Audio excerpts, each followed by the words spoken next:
Okay, I'm going to verify that the drain's shut. And of course, the electrical is not connected yet. We want to do a fill on this first. We don't want to.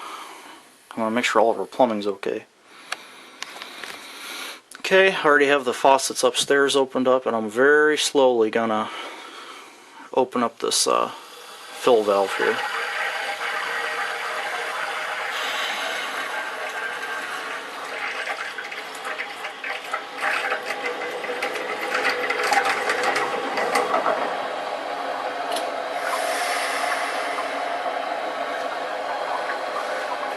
Okay, you can hear it filling, and although I do have the faucets opened up, I'm going to go ahead and open up that valve, and that'll help vent the air out.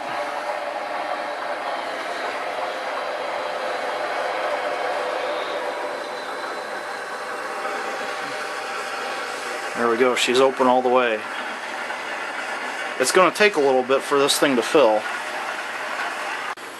One nifty thing is this new water softener has a capacity indicator, so I think after regeneration you have like 850 gallons, so you can see how much we're putting in that water heater. It's kind of a good gauge.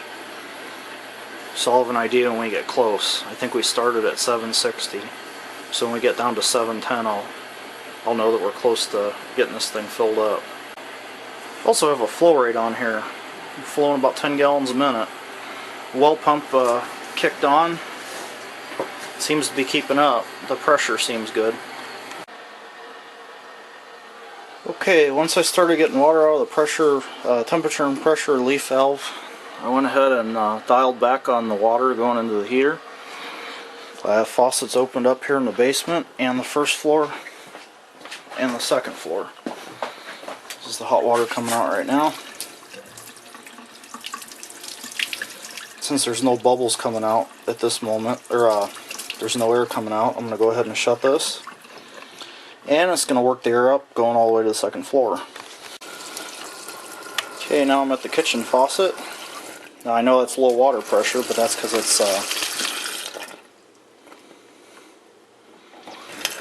don't have the valve cracked open all the way.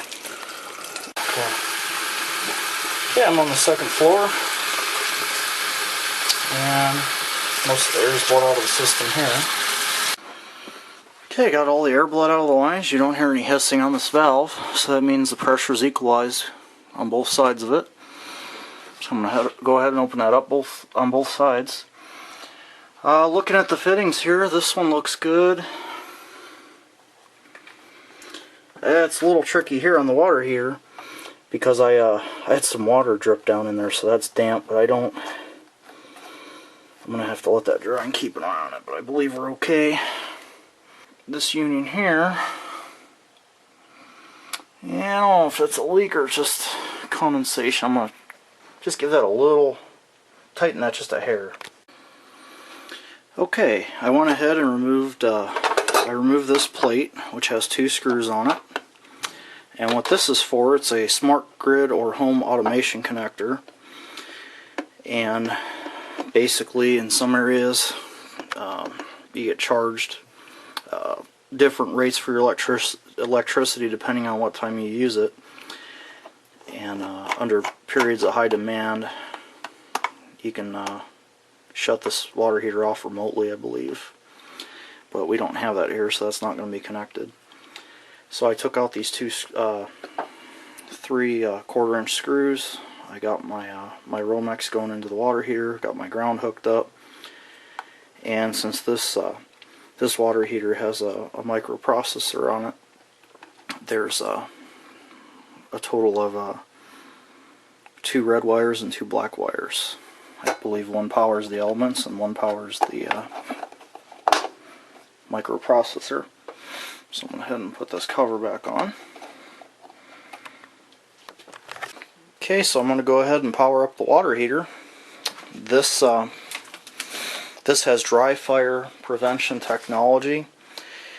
If you put power to an electric water heater and there's no water in it, you will blow the elements or elements out.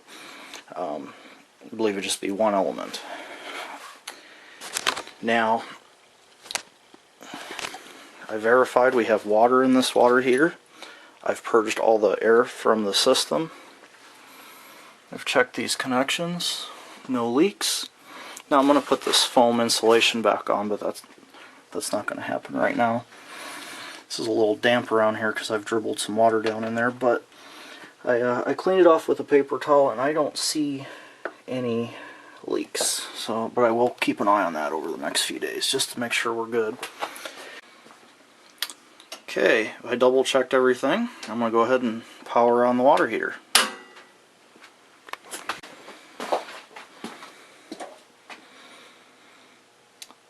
Now, this, I want to say it goes through a series of self-checks. And what I want to do, let's see, it's at 120 degrees, we'll leave it at that for now. These buttons here, they're like a capacitive, oh, the lock's on.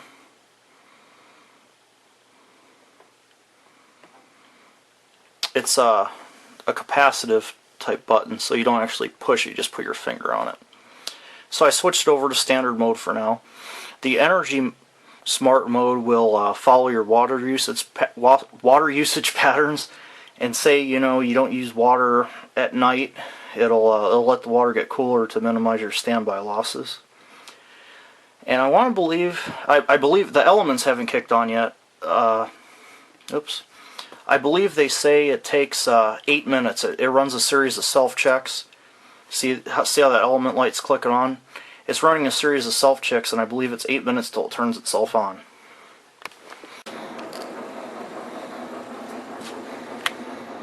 Well, it's set at 120 degrees. The element is on, and it's on its way to making hot water.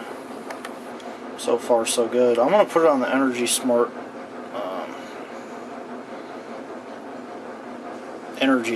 option. Might as well save what we can. And I bet a lot of people thought I neglected this. Put an extension on the temperature and pressure valve. Goes down to the floor. It's not required to go into a floor drain here. There is a floor drain in the basement. I usually, when I do test them, I put a little bucket under there, just let it go on the floor. I mean, here I'm going to burp it. I mean, really, that's not going to hurt anything. It's another reason I wanted to put this puppy up on blocks. And I think it has to be about 6 inches from the floor. That's a hair high, but last two houses we had, this was plastic. As far as I can tell, you're supposed to have a pipe on here that could handle, I think, 250 degrees. So I just went ahead and put copper on there, even though it's pretty expensive. Just soldered a fitting on there. And I've seen them plumbed into drains before. The drain's quite a ways away, and I don't see the point in that, really. So I'm gonna go ahead and roll with that. The other option that I had installing this, and maybe I should have done it this way, maybe I shouldn't have, is I could have soldered on some male 3/4 inch threaded fittings, and I actually bought everything to do it this way, but I bought the hoses, they were too short, and I didn't feel like running back to the store, so I just plumbed it in solid. I don't know if there's an advantage. I mean, this is stainless steel braided, but I mean, eventually I would figure that would fail, whereas the solid copper shouldn't. But I'm sure, there's plenty of ways to do it. They all pretty much work. As long as it works, that's all that counts. They also make nice little shark bite fittings built into the hose, so you just slide the hose up over your pipe and just screw it onto the water heater down here. And I mean, galvanized and copper. I suppose there should be a dielectric union in there, but the old one lasted for 30 years, and we'll see what happens. And but that's the other way of doing it. You just screw that down on the water heater, and then it's real easy if you already have the threaded fitting up here. But I soldered it in solid. I've checked everything for leaks. I had to really crank down on this cold water union here to get it to seal. I had just a very slow accumulation of water there on the top. It seems to be okay now, from what I can tell, but man, I really had to crank down on that thing. So I don't know if I got a piece of junk in there or what. But that's where she's at. I like this because you can set the temperature. You could be very exact with the temperature. You may wonder, well, why in the heck would you want to do that? You just set it and forget it. Well, maybe it's my nature. I seem like I always have to play with stuff. But say I'm gonna go hose out the garage with hot water. I've cranked it up in the past. I mean, it's just nice to have that. Now, there is some redundancy built into this. If this module fails, you just go ahead and you disconnect this module, and there's just a standard thermostat behind there. I'm going to look into that and see how it works. But you don't need the digital controls. You could run it like the old-fashioned thermostats, if need be. Well, the water's starting to get warm. I'm getting ready to take a shower, and that concludes the water heater installation. This has I think this is a 12-year model,